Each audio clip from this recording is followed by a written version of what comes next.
પ્રભુની લીલા ક્યારે રોકાતી નથી, એટલે નિત્ય લીલા છે અને આ નિત્ય સેવાનો ક્રમ છે.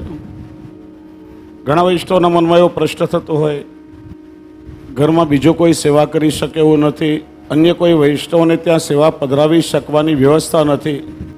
લૌકિકમાં કોઈ આવરણ આવે તો જે 4 દિવસ, અઠવાડિયું, 10 દિવસ અમે ઠાકોરજીના જુદા જુદા બંટા ભરીને પધરાવી દઈએ તો ચાલે કે કેમ? હું તમને એક પ્રશ્ન પૂછું. આપણે ક્યાંય જવાનું થાય કે કોઈ આવરણ આવે તો આપણું નાનું બાળક હોય તો એક સાથે અઠવાડિયાનું ખાવાનું એ બાળક માટે રૂમમાં મૂકી તાળું મારીને આપણે શું બહાર જઈએ છીએ ખરા? કેમ કે આપણા બાળકને આપણે જીવતું માનીએ છીએ. એમ વૈષ્ણવ શ્રી મહાપ્રભુજીએ આપણા માથે જે સેવ્ય સ્વરૂપ પધરાવ્યું છે એ પ્રગટ સ્વરૂપ છે. તમારા સ્વરૂપને પ્રગટ સ્વરૂપ માનો. બોલતું ચાલતું આપણી સાથે વાત કરવા માટે તત્પર, આપણને અનુભવ જતાવવા તત્પર એવું પ્રગટ સ્વરૂપ બિરાજે છે. એ કેવલ મૂર્તિ નથી. એટલા માટે ઠાકોરજીની સેવા નિત્ય થવી જોઈએ. શ્રી હરિરાય પ્રભુચરણ બહુ સુંદર સમજાવે છે કે પ્રભુની સેવામાં ભય રાજાવત રાખો. જેમ રાજાની સામે આપણે જઈએ તો માણસ વિવેકથી ત્યાં ઊભો રહે. રાજાની સામે ગમે તેમ બોલ ના થાય, ગમે તેવું વર્તન ના થાય, રાજાનું પૂરું માન સન્માન જળવાય તો રાજા પ્રસન્ન થાય. ને જરા પણ જો આપણે અવિવેક કરીએ તો રાજા નારાજ થાય ને આપણને કદાચ દંડ પણ આપે. આપણા પ્રભુ તો કૃપાળુ છે, એ ક્યારે જીવને દંડ નથી આપતા, છતાં પણ આપણાથી પ્રભુનો રંચક પણ અવિવેક ન થાય, આપણાથી કોઈ અપરાધ ન થાય એ માટે સાવધાન રહેવું. સ્નેહ સ્ત્રીવત, પતિ અને પત્નીનો નિર્વ્યાજ પ્રેમનો સંબંધ છે. એમાં કોઈ લૌકિક સ્વાર્થ કે લૌકિક કામ હોતો નથી. એવો નિર્વ્યાજ પ્રેમનો સંબંધ પ્રભુની સાથે રાખવો જોઈએ. અને સુત હિતવત વાત્સલ્ય. નાનું બાળક હોય, મા પોતાના બાળકને કેવી રીતે વાત્સલ્ય કરે એ રીતે પ્રભુને પ્રતિક્ષણ લાડ લડાવવાની તત્પરતા આપણામાં હોવી જોઈએ. માને બાળક પાસે કોઈ અપેક્ષા ન હોય, ઉલટું પોતાના બાળકને દેવાની વૃત્તિ સદાય માની અંદર હોય. એમ પ્રભુની સેવામાં પ્રભુ પાસે કોઈ લૌકિક અપેક્ષા ન રાખો. શ્રી આચાર્ય ચરણ આજ્ઞા કરે છે, તસ્ય સેવા પ્રકુર્વિતમ યાવત જીવમ સ્વધર્મત ન ફલાર્થમ ન ભોગાર્થમ ન પ્રતિષ્ઠા પ્રસિદ્ધ. મારો બિઝનેસ સારો ચાલશે, લૌકિકમાં મને પ્રતિષ્ઠા મળશે, મને પ્રસિદ્ધિ મળશે, દરેક પ્રકારનું લૌકિક સુખ ઠાકોરજી મને આપશે, એવી કોઈ લૌકિક કામના કે અપેક્ષા પ્રભુ પાસે ન રાખો. એટલે જ આપણે ત્યાં પુષ્ટિ માર્ગમાં ઠાકોરજીને કોઈ પ્રાર્થનાઓ કરવામાં આવતી નથી, ક્યારે પ્રભુ પાસે કોઈ માગણી કરવામાં આવતી નથી. કેમ કે જ્યાં લાગણી હોય ત્યાં ક્યારે માગણી હોય જ નહીં, અને જ્યાં માગણી આવે પછી લાગણી ક્યારે ટકે નહીં. એટલા માટે શુદ્ધ ભાવથી પ્રભુની સેવા કરો. ભગવત સુખનો વિચાર કરીને પ્રભુની સેવા કરો. સેવા એટલે માત્ર ક્રિયા નહીં. શ્રી આચાર્ય ચરણ આજ્ઞા કરે છે, ચેતસ તત્ પ્રવણમ સેવા તત્ સિદ્ધ્યય તનુ વિત્તજા. શરીર ઇન્દ્રિયોની સાથે મન પણ પૂર્ણ રૂપથી ભગવત સ્વરૂપમાં પ્રવણ થઈ જાય, એકાગ્ર થઈ જાય, આસપાસનું બધું લૌકિક અનુસંધાન છૂટી જવું જોઈએ. ત્યારે ભગવત સ્વરૂપમાં તમારો નિરોધ સિદ્ધ થશે. ત્યારે પ્રેમ, આસક્તિ, વ્યસન પર્યંતનું ફળ તમને પ્રાપ્ત થશે. લૌકિક વિચારો મનમાં ચાલ્યા કરશે તો એ સેવા કેવલ સાધન રૂપમાં થશે, ક્રિયાત્મક થશે, ફલરૂપા નહીં થાય. ભગવત સેવામાં તમામ લૌકિક વિચારો, લૌકિક વૃત્તિઓ આ બધું છૂટવું જોઈએ. ત્યારે ભગવત સેવા ફલરૂપા થશે. ચોથું શ્રી હરિરાયજી સમજાવે છે કે આપણા સ્વરૂપની સેવા આપણે જાતે કરવાનો આગ્રહ રાખવો જોઈએ. હા, સેવામાં કોઈ આપણને મદદરૂપ થાય એને આપણે ત્યાં પરિચારક કહેવાય છે. પરિજનોપી કૃતાર્થો ભવતી. એક વ્યક્તિ સેવા કરી રહ્યો હોય એ સાક્ષાત સેવા, અને પ્રભુની સેવા કરી રહ્યો હોય એ સેવકને સહાયતા કરવી, એનું નામ છે પરિચર્યા. તમે પ્રભુની પુષ્પની માલા સિદ્ધ કરો છો, ઘરનો કોઈ સદસ્ય ઝાડમાંથી એ ફૂલ ચૂંટી લાવે છે અથવા તો બજારમાંથી ફૂલ લઈને આવે છે, તો એ પરિચર્યા કહેવાય. તમે ઘરમાં ભગવત સેવા કરો છો અને એ સેવામય સંસાર ચલાવવા માટે તમારા ઘરના વ્યક્તિ દ્રવ્ય કમાઈને લાવે છે, જેનાથી તમે સારી રીતે ભગવત સેવા કરો છો, તો એક પ્રકારની પરિચર્યા કહેવાય. ભગવત સેવામાં જે સેવા કરે તે સેવકની સહાયતા કરીને પણ પરિચારક કૃતકૃત્ય થઈ જાય છે. પણ આપણે આપણા પ્રભુની સેવા જાતે કરીએ ત્યારે જ આપણા ભગવત સ્વરૂપમાં આપણને પ્રેમ પ્રગટ થાય. જે મેં કહેવત છે કે દુનિયાનું કદરૂપામાં કદરૂપું બાળક એની મા માટે દુનિયાનું સૌથી સુંદર બાળક હોય. એમ બાલભાવથી પ્રભુને લાડ લડાવીએ, આપણે જાતે પ્રભુની સેવા શૃંગાર કરીએ તો આપણા ભગવત સ્વરૂપમાં આપણને અલૌકિક સ્નેહ પ્રગટ થાય. જો ટૂંકમાં સમજાવું કે આ જ તફાવત ભારતીય સંસ્કૃતિ અને પશ્ચિમની સંસ્કૃતિ વચ્ચેનો છે. પશ્ચિમની સંસ્કૃતિમાં વ્યક્તિગત માથાદીઠ બધાએ કમાવવું પડે. બાળકનો જન્મ થાય પછી 2-3 વર્ષ સુધી માયને સાચવે, પણ પછી જોબ કરવા ના જાય તો ના ચાલે. એટલે બાળકોને બેબી સિટિંગમાં મૂકીને મા બાપ પોતપોતાના કામે વળગે. કામ પરથી પાછા જ્યારે વળે ત્યારે પોતાના બાળકને સાથે લઈને આવે અને રમીને ભણીને બાળક ઘરે આવી ત્યાં સૂઈ ગયું હોય. મા બાપને બાળકો માટે સમય નથી મળતો. એ બાળક મોટા થાય, સમજદાર થાય, પોતાના પગભર થાય, વિચાર કરે. મને ક્યારેક ભૂખ લાગી હતી તો મારી માએ પોતાના હાથે મને કોળિયો નથી જમાડ્યો. જીવનમાં કેટલાય પ્રશ્નો મૂંઝવતા હતા, મારા પિતાએ પાસે બેસાડી પ્રેમથી માથે હાથ ફેરવી ક્યારે મને હૂંફ નથી આપી, મારી મૂંઝવણ દૂર નથી કરી. એટલા માટે ત્યાંના બાળકોને મા બાપ સાથે કોઈ અટેચમેન્ટ થતું નથી, ક્યારે આત્મીયતા જોડાતી નથી. પગભર થાય એટલે પોતે જ જુદા થઈ જાય અથવા તો મા બાપ જુદા થઈ જાય. ફાધર્સ ડે કે મધર્સ ડે આવે ત્યારે કોઈ ગિફ્ટ લઈને જાય, 1-2 કલાક મા બાપ સાથે વિતાવે, ગિફ્ટ આપે અને માને કે મારી ફરજ પૂરી થઈ ગઈ. હવે આજના સમયમાં જે આપણા કલ્ચરલ ભારતીય પરિવારો છે જે વિદેશોમાં, એ પોતાના બાળકો પર પૂરતું ધ્યાન આપે છે. ને હમણાં મેં જોયું કે બાળકો ઘણા સારા સંસ્કારી થયા છે. એ રીતની ટ્રેનિંગ બાળકોને અપાય છે કે કોઈ પણ પ્રકારે મા બાપની સાથે બાળકોનું અટેચમેન્ટ બનેલું રહે.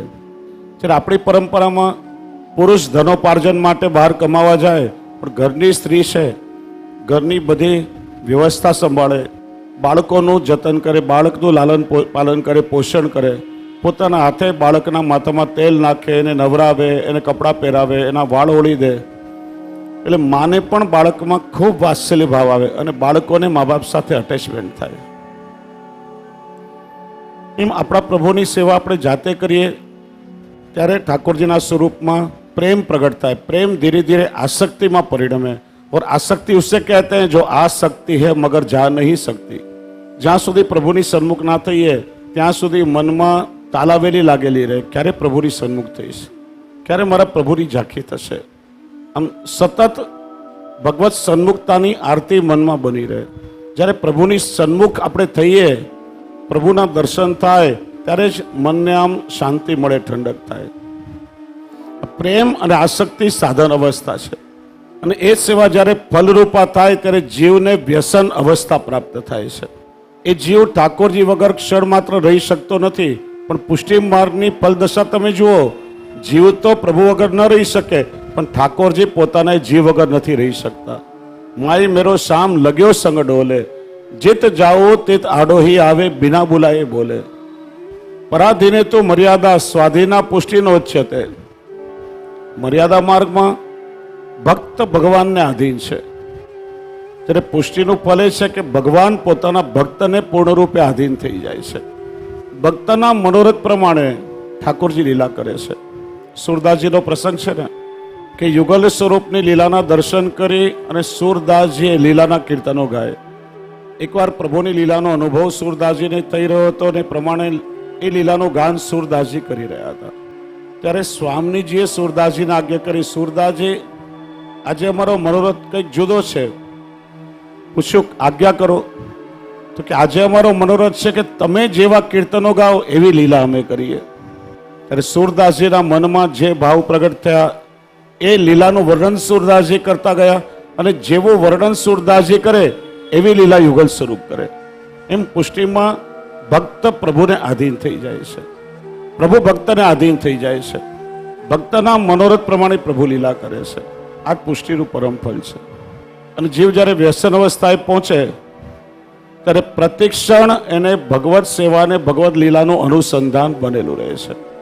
આસ્કરણ રાજાને વ્યસન અવસ્થા પ્રાપ્ત થઈ હતી. બાજુના કોઈ રાજાએ દેશ પર આક્રમણ કર્યું, યુદ્ધ કરવા ગયા. ત્યાં સમ્રાગણમાં પણ, યુદ્ધના મેદાનમાં પણ મનમાં માનસી સેવા ચાલી રહી છે. ઠાકોરજીને ભોગ ધરવાનો સમય થયો તો કઢીનો ડબરો ભોગ ધર્યો અને ઘોડાને ઠોકર વાગી, ઘોડો પડે તો પોતાના પ્રત્યક્ષ કપડા કઢીવાળા થઈ ગયા. આ છે માનસી. આ પુષ્ટિનું પરમ ફળ છે.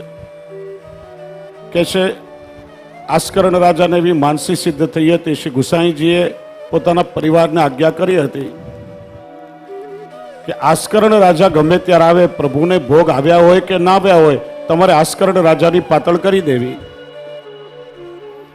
એકવાર શ્રી ગુસાઈજીના બેટીજી શોભા બેટીજી શ્રીનાથજીને સામગ્રીનો થાળ ભોગ ધરવા માટે પધારી રહ્યા હતા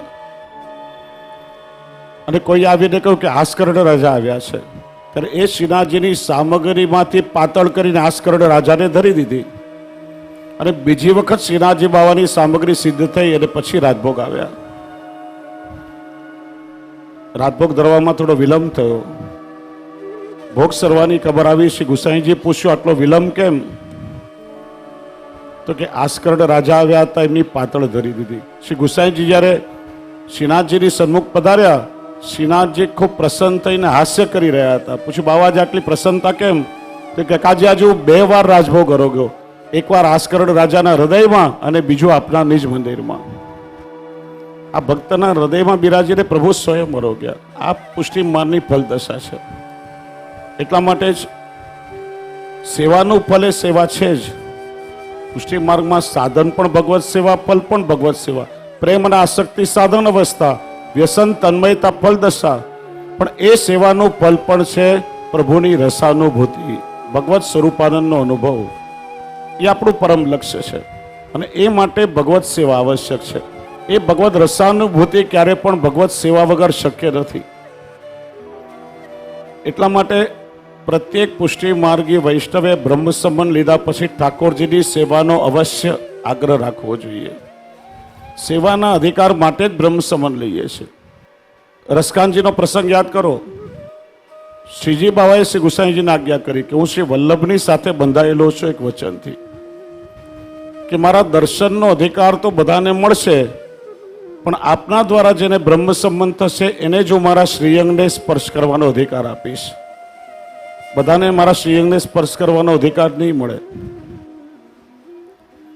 એમ પુષ્ટિ માર્ગમાં દર્શનનો અધિકાર બધાને છે. ઘણા વૈષ્ણવ પ્રશ્ન પૂછતા હોય કે અમારા ઘરે પ્રભુ બિરાજે છે, તો અમારા કોઈક લૌકિક સગા સંબંધી મિત્ર કોઈ આવે અને એને પ્રભુના દર્શન કરાવાય કે નહીં, એ પણ એક પ્રશ્ન આવ્યો હતો. તો પ્રભુના દર્શન કરાવાય, પણ જ્યારે પ્રભુ સિંહાસન પર બિરાજતા હોય, શૃંગાર ધર્યા પછી, અથવા તો રાજભોગના સમયમાં ઠાકોરજી સિંહાસન પર બિરાજતા હોય, એ સમયે કોઈને પણ દર્શન કરાવાય. જેને બ્રહ્મ સંબંધ નથી એવા કોઈ વ્યક્તિને તમે ઠાકોરજીને સ્નાન કરાવી રહ્યા છો કે ઠાકોરજીને તમે ભોગ ધરી રહ્યા છો, એવા કોઈ પણ સમયે ગમે ત્યારે કોઈને દર્શન ના થાય. જો આપણે ત્યાં નંદાલયમાં દર્શન કયા કયા પ્રકારે કઈ રીતે ખુલ્યું છે, રીતે પ્રભુ જ્યારે સિંહાસન પર બિરાજે ત્યારે તમે કોઈને દર્શન કરાવી શકો. અને જેને બ્રહ્મ સંબંધ લીધું છે એ સેવામાં હાથ પવિત્ર કરી શકે. બીજો, આજકાલ આપણે એક બહુ ખોટી વિચારધારા ચાલે છે. અમારા મિશ્રી ભોગના ઠાકોરજી, મારે ત્યાં દૂધઘરના ઠાકોરજી, અંસકડીના ઠાકોરજી, સખડીના ઠાકોરજી. વૈષ્ણવ ઠાકોરજી ક્યારે મિશ્રીના, દૂધઘરના, અંસકડીના કે સખડીના ન હોય. બ્રહ્મ તો બ્રહ્મ છે, પ્રભુ તો પ્રભુ જ છે. આપણે આપણી શક્તિ પ્રમાણે, આપણા અધિકાર પ્રમાણે ઠાકોરજીને એટલી સેવા પહોંચી શકીએ છીએ. કોઈ ભગવત સ્વરૂપમાં કોઈ જુદું તારતમ્ય નથી કે કોઈ વૈષ્ણવને ત્યાં સકડીએ ધરતા હોય તો એને ઠાકોરજીની મહત્તા અધિક વધી ગઈ, અને કોઈ વૈષ્ણવ મિશ્રી ધરતા હોય તો એ ઠાકોરજીની મહત્તા ઘટી ગઈ. આવો ભાવ મનમાં ક્યારે પણ ન લાવો, આ અપરાધ છે. ભગવત સ્વરૂપમાં તો સરખું જ સામર્થ્ય છે અને બધા જ ભગવત સ્વરૂપ એક જ છે. એટલે ઠાકોરજીમાં કોઈ પ્રકારનો ભેદ નથી. બીજો એક પ્રશ્ન હતો કે અમારા ઘરમાં કુવા કે બોરિંગના જલની વ્યવસ્થા નથી, તો નલના જલમાંથી જારીજી ભરી શકાય કે નહીં? ત્યારે મેં ઘણીવાર કહ્યું છે કે ઠાકોરજી ક્યારેય પણ કુવાનું, નલનું, બોરિંગનું કે નદીનું જલ અરોગતા નથી. પ્રભુ અરોગે છે યમુના જલ. આજે આપણે જેને મેંડ, મર્યાદ ઇત્યાદિ કંઈ પણ કરીએ છીએ, આ મરજાદ શબ્દ પણ શ્રી ગોકુલનાથજીના સમય પછી આવ્યો. શ્રી મહાપ્રભુજી, શ્રી ગુસાઈજીના સમયમાં આપણે ત્યાં એક જ શબ્દ હતો, સમર્પિત જીવન. આજકાલના આધુનિક સમયની જેમ બહારનું ખાનપાન, હોટલો આ તેવી કોઈ વ્યવસ્થા જ નહીં હતી. શૌચ ઇત્યાદિ કર્મ કરવા ઘરની બહાર, ખેતરોમાં, જંગલમાં જવું પડે. જલાશયના કિનારે ગામો વસતા હતા, એટલે દેહકૃત્ય કરી જલાશયમાં સ્નાન કરી પવિત્ર થઈને જલ ભરીને લોકો ઘરે લાવતા. હવે ઘરમાં આજકાલ સમય પ્રમાણે બધી વ્યવસ્થા થઈ છે. 500 વર્ષ પહેલા એ સમયની સામાન્ય જીવન પદ્ધતિનો શ્રી મહાપ્રભુજીએ સ્વીકાર કર્યો છે.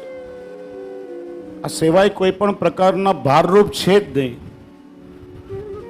આપણે જે વ્યવસ્થામાં રહીએ છીએ, આપણા જીવનમાં જે સાધનો આપણને મળ્યા છે એમાંથી જ ઠાકોરજીની સેવાની વ્યવસ્થા કરવાની છે. તમારા ઘરમાં જલની જે વ્યવસ્થા હોય, આચાર, વિચાર અને પવિત્રતા આવશ્યક છે જ. અને એ પણ સમજો કે આજે આપણે જેને આચાર વિચાર કહીએ છીએ એ કેવલ પુષ્ટિમાર્ગનો વિષય નથી. સમગ્ર આપણા હિન્દુ વૈદિક ધર્માવલંબીઓ માટે કહેવાયેલી વાત છે. આચાર પ્રભો ધર્મ. તમે પુષ્ટિમાર્ગીય વૈષ્ણવ છો કે કોઈ પણ અન્ય સંપ્રદાયનું પરિપાલન કરો છો, આચાર વિચારનું પાલન પ્રત્યેક હિન્દુ માત્રએ કરવું જોઈએ. ભગવત સેવા એ બ્રહ્મ સંબંધ લીધા પછી આપણા પ્રભુની સાથે આપણે આપણો દાસભાવનો સંબંધ પ્રેક્ટિકલી જીવીએ છીએ. જ્યારે આચાર વિચાર તો હિન્દુ માત્ર માટે કહેવાયેલી વાત છે. આધુનિક સમયમાં વેસ્ટર્ન કલ્ચરના પ્રભાવથી અંજાઈ આજે આ રજસ્વલા ધર્મ, એઠવાડો જૂઠવાડો, સૂતક વર્દી આ બધું પાળવાનું આપણે છોડી દીધું. ઘરમાંથી ધર્મ ચાલ્યો ગયો. જેના ઘરમાંથી ધર્મ જાય ત્યાં પ્રભુ ક્યારેય ન બિરાજે અને ત્યાં કોઈ પણ પ્રકારના સુખ શાંતિ ન હોય. સ્વયં ભગવાને ગીતાજીમાં આજ્ઞા કરી છે, ધર્મ એવ હતો હંતિ ધર્મો રક્ષતી રક્ષિતા. તમે ધર્મને હણશો તો ધર્મ તમને હણી નાખશે. કઈ રીતે હણે? આજે લોકો ડિપ્રેશનમાં જીવી રહ્યા છે, ઘરમાં કજિયા, કંકાસ, ક્લેશ થઈ રહ્યો છે, કોઈને આર્થિક ભીષ સતાવી રહી છે, કોઈને શારીરિક પીડાઓ દુઃખી કરી રહી છે, સામાજિક દુઃખ, આર્થિક દુઃખ. માણસને ક્યાંય સુખ શાંતિ ન મળે એ રીતે માણસ ખલાસ થઈ જાય. જેના ઘરમાં ધર્મ હોય, યતો ધર્મ તતો જય, ત્યાં સદાય પ્રભુ બિરાજે. એ ઘરમાં સદાય આનંદ મંગળ હોય. અને એટલા માટે આપણા ધર્મશાસ્ત્રોએ બતાવેલી જીવન પદ્ધતિ, જેને આપણે ધર્મ કહીએ છીએ, એ ચોક્કસ આપણા ઘરમાં રહેવો જોઈએ. તો જે પણ તમારી વ્યવસ્થા છે જલ ભરવાની, આચાર વિચાર પૂર્વક પવિત્રતાથી સ્નાન કરી ઠાકોરજીની જલની મથની ભરી અને યમુનાજીના લોટીજીમાંથી 2 બૂંદ યમુનાજીના પધરાવો અને એવો ભાવ કરો કે ઠાકોરજી શ્રી યમુના જલ અરોગે છે. તો ચોક્કસ ઠાકોરજી તમારા જારીજીને અંગીકાર કરશે. જ્યાં સુધી તમારા મનમાં એ ભેદ ચાલી રહ્યો છે, આ કુવાનું જલ છે કે આ નળનું જલ છે કે આ નદીનું જલ છે, ત્યાં સુધી ઠાકોરજીને અંગીકાર નહીં કરે. મેં કાલે જ કહ્યું હતું કે અહીં ભાવની પ્રધાનતા છે. પુષ્ટિ માર્ગમાં સેવામાં પ્રેમ અને ભાવ આ બંનેનું મહત્વ છે.